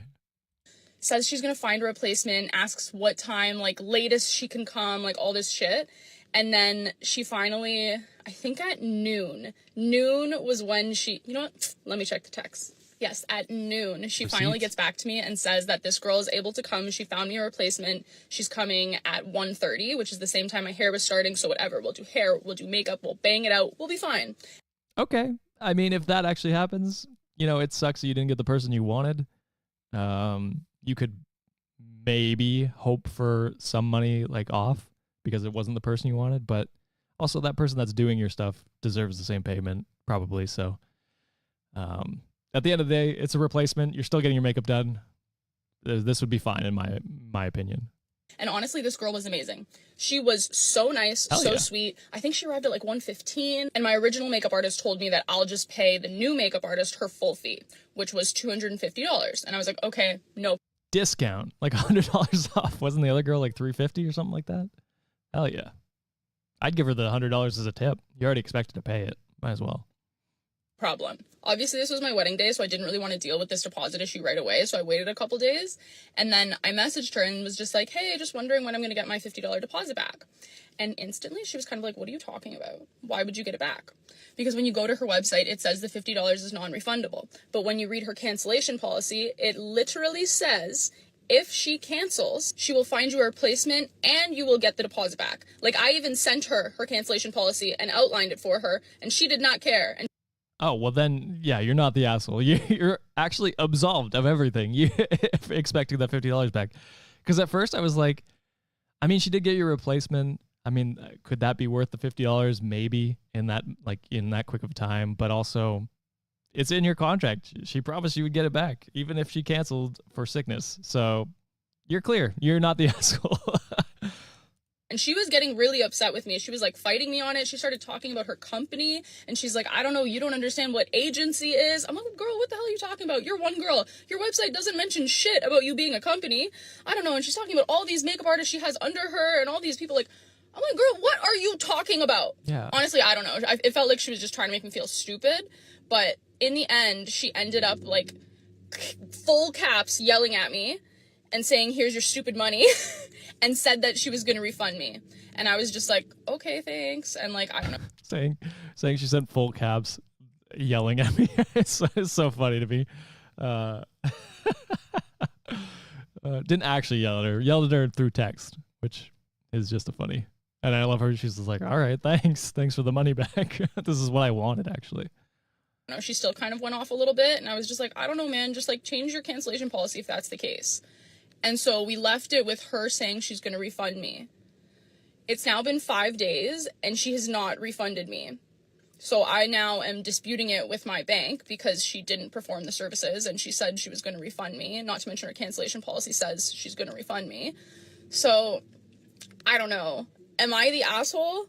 Like, should I just let her keep my $50 for finding me a replacement who I outright paid their full fee for? Like, I don't know. I'm just, like, really confused in this situation. I'm feeling bad, and I don't know if I really should be feeling bad.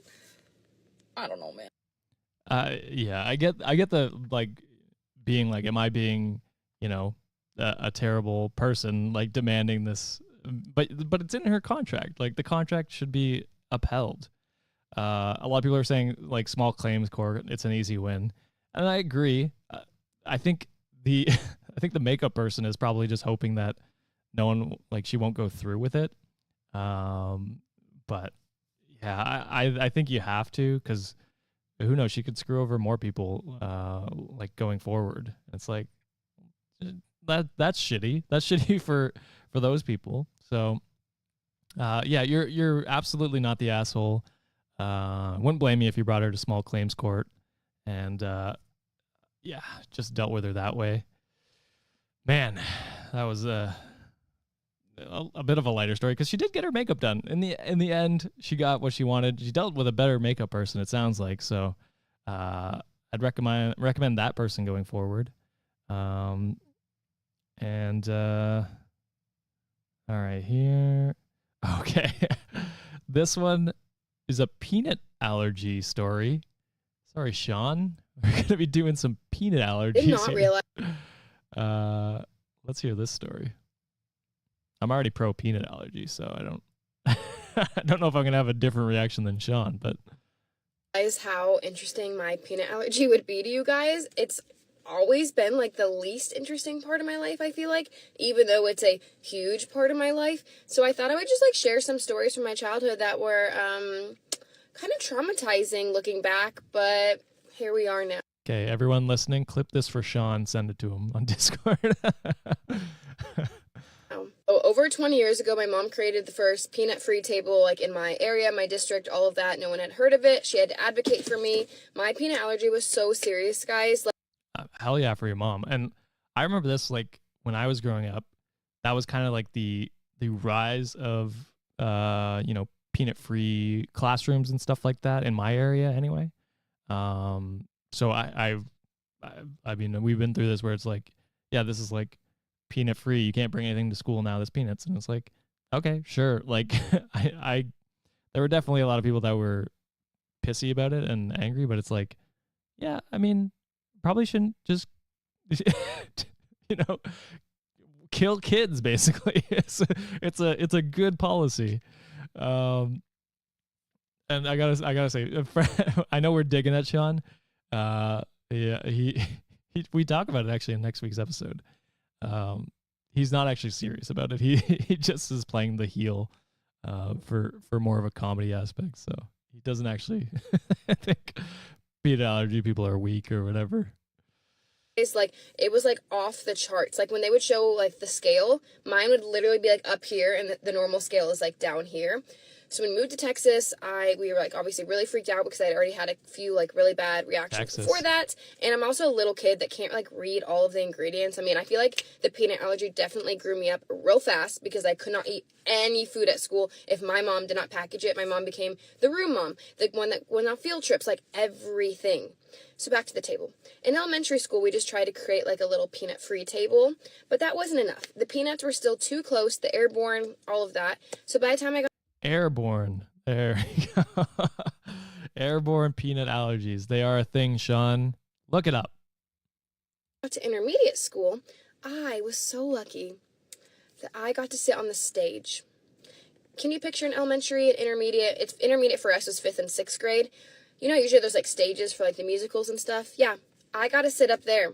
Well, everyone else was doing their social time because for the first time, you didn't have to sit with your class. You got to sit wherever you wanted. No, I got to sit on the stage. And there was one other boy that he had a tree nut. I have both, and he was just tree nut. And we each could bring one friend to come sit with us up there. And the teacher would have to check their lunch to make sure it was peanut free.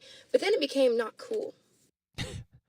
What a weird, this is a weird setup in my mind. Like they're in like a gymnasium of the theater where you sit up on stage. That's crazy to me.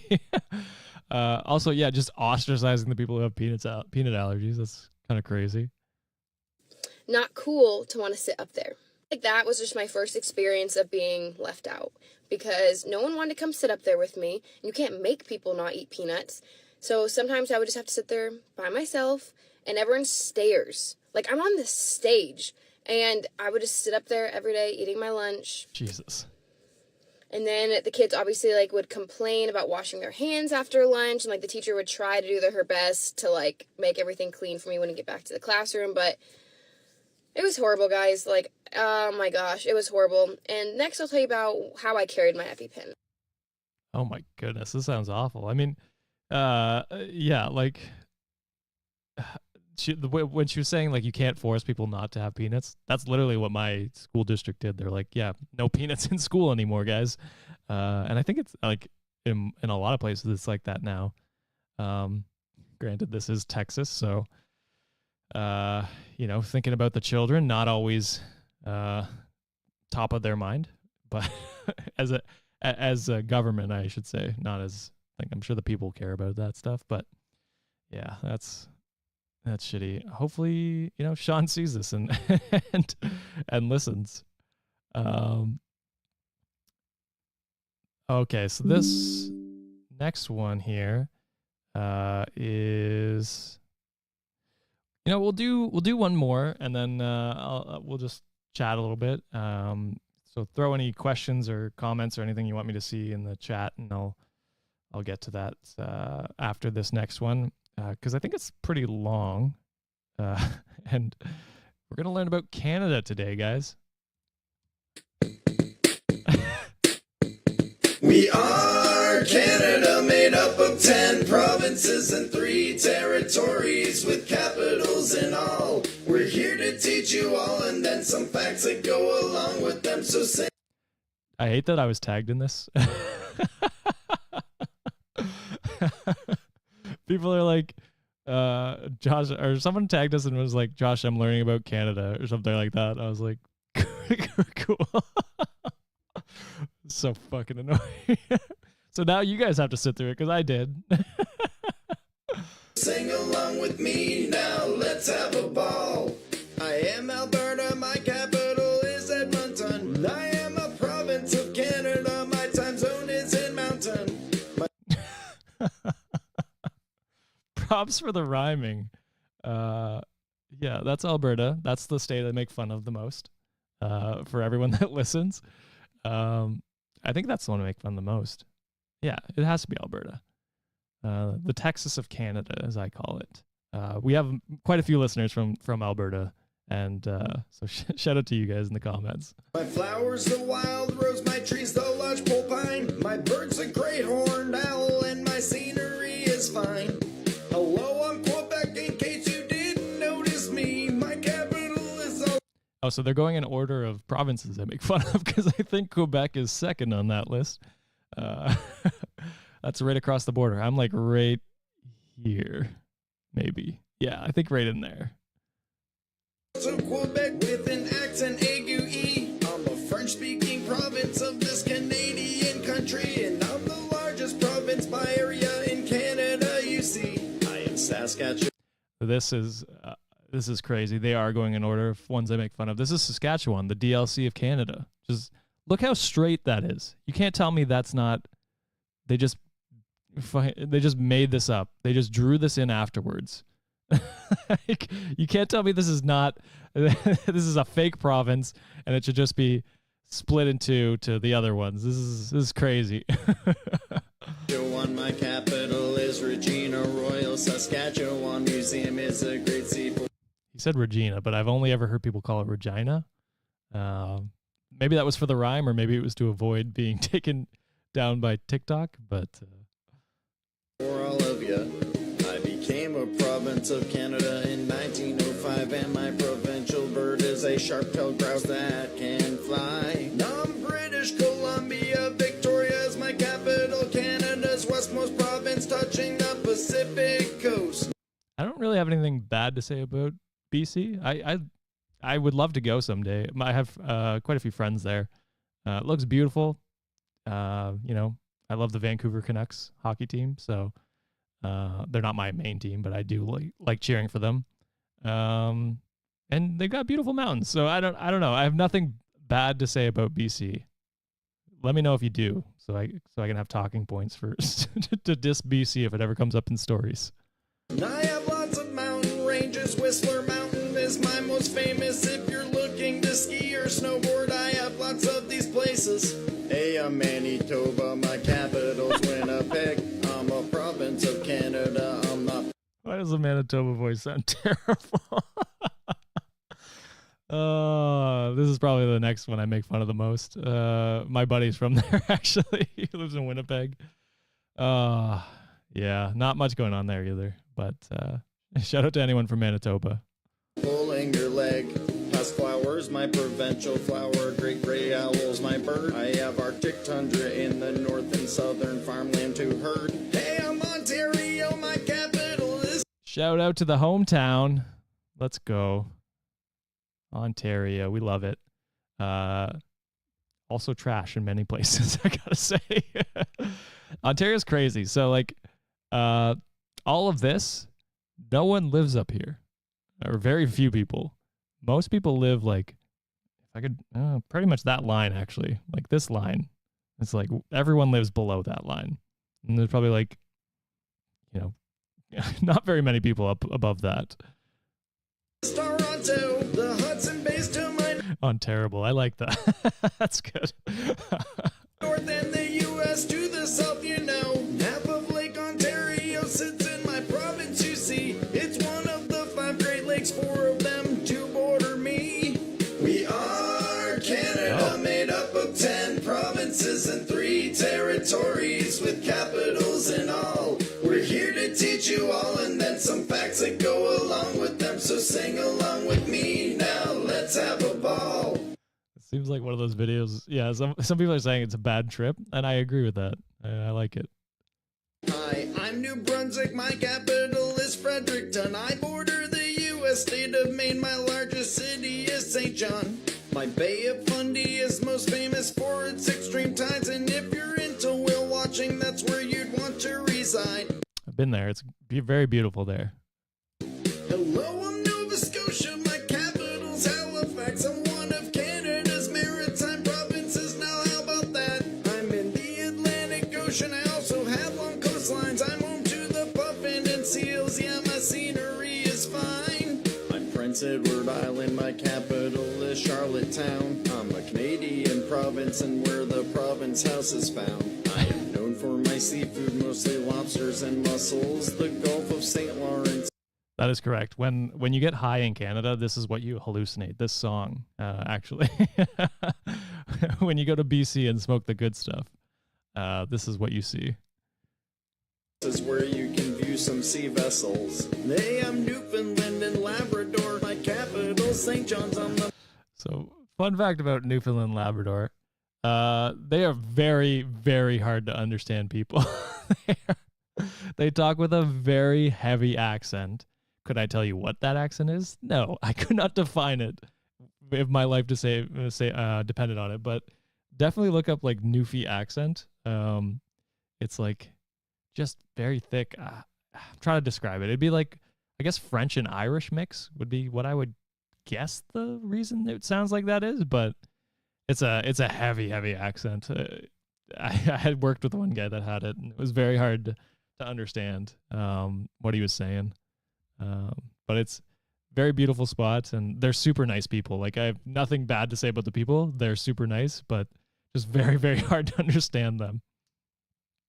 The most easterly province in which Canada's real fond. Bromore National Park is one of my attractions. Dramatic cliffs and waterfalls are some of my sights that are fun. I'm the Yukon Territory, my capital is Whitehorse. I'm located in the northwest of Canada for what it's worth. I'm home to Mount Logan, Canada's highest mountain. I'm also known for glaciers and also if you like to fish salmon. I'm the Northwest Territory, my capital's Yellowknife. Gotta say, what a lazy name. It's like, here's the territories, the Northwest Territory. It's like, all right, like, what are we doing? Just make it all the Yukon. What are we talking about? The 3 territories in the Canadian Archive. One of my coolest attractions is my Virginia Falls Nahanni National Park Reserve is where it sits tall. I'm the Nunavut Territory, capital's Iqaluit. I am known for my indigenous people, the Inuit. As a Canadian student, so I don't know if you guys did this in like wherever you're from or like America or whatever, but in Canada, like when you're learning the provinces, you color them in. It's like, oh, Ontario, blue, Quebec, whatever. Like whatever it happens to be, you're just drawing it in. This shit, coloring this shit in as a child was the most painstaking thing. I still have trauma drawing this. This is like, look at all the islands, and on an actual map, there's way more. It was insane to color these in. It's like takes forever. You get like all these provinces done like 5 minutes flat, and then it takes you like half an hour to do this whole thing. It was crazy. Colonizers. Yeah, that's true. Yeah. For most of the Canadian Arctic archipelago and the least populated Canadian territory, you know, we are Canada, made up of 10 provinces. And all right, I think that's enough of that. Oh man. That was a fun one. Were there any colonizer slacking naming Northwest Territories? That's 100% true. All of these were colonized countries or colonized provinces and territories. Any questions in chat before we sign out here? Just going through. It is the Texas of Canada. Yeah, it is. Yeah. The AI voice? You think it's AI voice? I think it's just a lot of like layered voices. I think that's what it is. Oh, Thank you so much, Abigail. $5 here so you don't end the stream with a $0 donation. Giving us your stores. Yeah, I know. So I mean, we started doing this. I've wanted to do these live streams since 2022, I think. And John and Sean were always pretty like meh about it. Like they wanted to do it, but only if it was like a live stream thing there that like our ticketed event, which I love doing those too. Those were super fun, and we got to like be in person to do that, which was justified the ticketing thing. But I just love doing the live streams. And actually, shout out to OKOP. I think someone did that in chat. They started going live recently, and we saw that it can work, and people love watching it and listening to it. So if you like the live streams, go check out OKOP. They're killing it over there. Way better production value over there. They've got a whole team. We've got just me manning this. So thank you very much, Abigail, for the $5 donation. And sorry, this was whole connecting to the donation goals thing. I think we want to try and do something like OKOP did, where it's like for every hour, if we hit this donation goal, we'll keep going for another hour kind of thing. And just see how long we can go for it. We think that'd be super cool to try out a few times. So just some ideas we've got coming on the pipeline. Like I said, next week we're doing a Patreon and members only live stream with the three of us. So that'll be in replacement of the bonus monthly. We're just going to start doing live streams now so that we can, interact more with the members and patrons. So if you are one, get excited for that. But yeah. Did we know about this live stream? We didn't really announce it. But I put it on the what did I put it? I put it on like the live YouTube feed, and that was kind of really all I did, because this is more of a test just to see if it could work, and if we'll go forward, we'll do some more. I kind of want to do one 2 weeks from now. Don't hold me to that, but 2 weeks on Wednesday, we'll see if I can do that one by myself. Oh, shout out to, oh man, there's so many here now. Holy. Gremlin, thank you for the fun live. Thank you for joining along. I appreciate it. And John Ado sent $5 with a thumbs up. Thank you, John, for that. We appreciate that. Great name, by the way. I would co-host a show with you, I think. Shout out to Tori, who sends, is that a cat or a pug? Love that. $6.99. Nice. There's 69 in that, so I'm going to fist bump it. Love to see it. Shout out to Griffin for the $3.99 with, I guess, is that snow? I don't want snow. It's like a coffee with it looks like snow background, but I could be wrong on that. But thank you very much, Griffin, either way. Oh, man.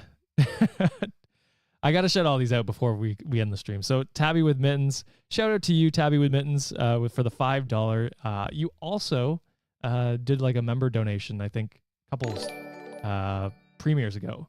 So shout out to you for that. That's amazing. And Kimberly Rodriguez with the $5 and the little celebration guy. Shout out to you, Kimberly. People are asking where Ringo is. What about Artie? No, they're upstairs. I do put this here to try and lure them in. Sometimes it works, but it is their nap time. They like to do between like 11 and 3. They do a pretty big nap, so they may not come down, but I'll try and get them for the next live stream. Marina with $20. Thank you for today and for the live stream. Thank you very much, Marina. I appreciate that so much. That's awesome. And we'll go towards doing more live streams. Yeah. Thanks for making spring cleaning less boring. Anytime.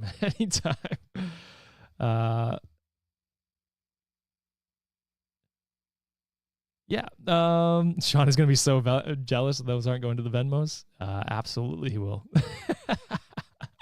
and I'm gonna rub it in on the next recording we do. Not rich, but thank you for the fun live. Absolutely, Marie. Thank you for everyone that joined. I appreciate you all. I appreciate everyone who donated. That's amazing. And yeah, hopefully this just means more live streams going forward. Hopefully we can get the boys on.